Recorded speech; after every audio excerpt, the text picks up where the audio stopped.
দীর্ঘদিন ধরে বেতন বকেয়া উপযুক্ত পারিশ্রমিক প্রদান না করা সহ একাধিক দাবিতে বুধবার দক্ষিণ দিনাজপুর জেলার কুশমন্ডি ব্লকে বিক্ষোভে সামিল হলেন শতাধিক আশাকর্মীরা। এদিন কুশমন্ডি ব্লক প্রাথমিক স্বাস্থ্য কেন্দ্র থেকে একটি বিক্ষোভ মিছিল শুরু হয়, গোটা কুশমন্ডি শহর পরিক্রমা করে। হাতে প্লাকার্ড এবং ব্যানার নিয়ে স্লোগানে মুখর হয়ে ওঠে গোটা এলাকা। আন্দোলনরত আশাকর্মীরা জানান, দীর্ঘ 4 মাস ধরে বেতন বকেয়া থাকায় চরম আর্থিক সংকটে দিন কাটাতে হচ্ছে তাদের। এই বিষয়ে পশ্চিমবঙ্গ আশাকর্মী ইউনিয়নের জেলা সম্পাদিকা নিবেদিতা লাহাসেন বলেন, আমাদের ন্যায্য দাবি মেনে না নেওয়া পর্যন্ত আন্দোলন চলবে। সরকার যদি আমাদের সঙ্গে আলোচনায় বসে সমস্যার স্থায়ী সমাধান করে তবে আমরা কর্মবিরতি প্রত্যাহার করব। তিনি আর কি অভিযোগ করলেন শোনাবো।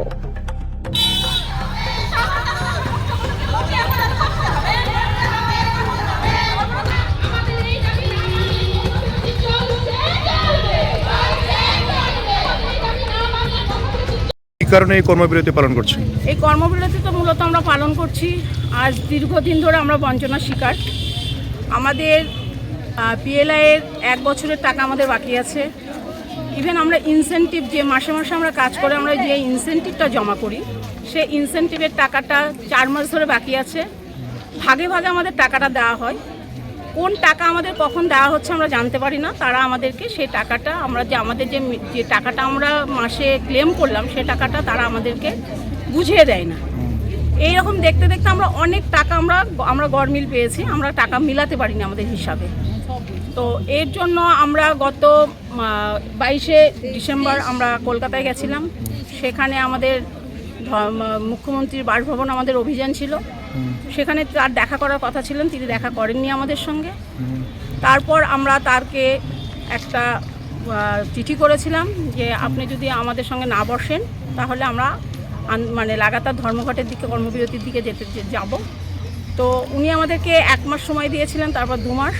উনি এখন পর্যন্ত আমাদের সঙ্গে বসেননি। গত ডিসেম্বর মাসের 3 তারিখে আমাদের ইউনিয়নের নেত্রী ইসমাতারা খাতুন তার সঙ্গে স্বাস্থ্য ভবনে গেছিলেন। সেখানে আমরা যে কর্মবিরতিতে যাচ্ছি তার যে প্রোটোকলগুলো আমাদের মানতে হয় সেই প্রোটোকল মেনে আমরা স্বাস্থ্য ভবনে আমরা ইনভিটেশন দিয়ে এসেছি। তারপর ওখান থেকে তারা আমাদের সঙ্গে এখন পর্যন্ত কোনো যোগাযোগ করেনি, আমাদের সঙ্গে বসার কোনো প্রয়োজন মনে করেনি।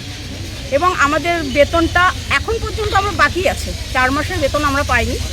তো আমরা কাজ করে দিলাম পয়সার জন্য। আমরা প্রত্যেকে আছে, আমাদের আসার কাজের উপরে অনেকে সংসার চলছে, কিন্তু আমরা যদি কাজ করে পয়সা না পাই সেই কাজটা আমরা করব কেন? তার জন্য আমরা এই কর্মবিরতিতে আমরা চলে এসেছি। দেখা যাক সরকার কবে সহৃদয় হয় আমাদের সঙ্গে। তিনি যদি আমাদের সঙ্গে বসেন এবং আমাদের দাবিগুলো যদি মেনে নেন তাহলে পরে আমরা কাজ করতে বাধ্য। আমরা কাজ করব, আমরা কাজ ছেড়ে দিইনি। আমরা এখনও অনেক কাজ আমরা করে যাচ্ছি নিঃশব্দে, কারণ কেউ হয়তো জানতেই পারছে না। যেমন স্যার বলে গেলেন, বিশেষ করে আমাদের মা প্রসূতি নিয়ে কাজ। আমরা চাইবো না আমার একটা প্রসূতি মায়ের কোনো ক্ষতি হোক আমার এলাকাতে, যার জন্য আমরা হয়তো অন ডিউটি করছি না।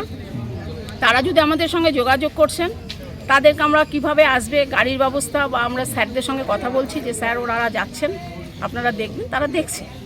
এইভাবে আমরা কাজটা করছি। আর মূলত আমাদের কর্মবিরতি যতক্ষণ না আমাদের বকেয়া টাকা মিটানো হচ্ছে, আমাদের সমস্ত কাজের হিসাব দেওয়া হচ্ছে এবং আমাদের ন্যূনতম যে সরকার ঘোষিত 5 লক্ষ টাকা যায়, যে সমস্ত আশাকর্মীরা মারা গেছেন বিগত দিনে তাদের পরিবারকে সরকার ঘোষিত, কিন্তু এটা সরকার ঘোষণা করেছিলেন, তার সত্ত্বেও সে টাকাটা দিচ্ছে না। এবং আমাদের কেন্দ্র সরকার আমাদের ইনসেনটিভ যে আমাদের প্যাকেজটা তৈরি হয় সে প্যাকেজ বৃদ্ধি করেছে, সেই বৃদ্ধির টাকাটা আমরা এখন পর্যন্ত পাইনি। সে সমস্তগুলো যদি আমরা না পাই তাহলে আমরা এই লাগাতার কর্মবিরতিটা চালিয়ে যাব, এটাই আমাদের এখনও লক্ষ্য আছে। দিদি, আপনার নাম? আমার নাম নিবেদিতা লাহাসেন, আমি পশ্চিমবঙ্গ আশাকর্মী ইউনিয়নের জেলা সম্পাদিকা। Thank you.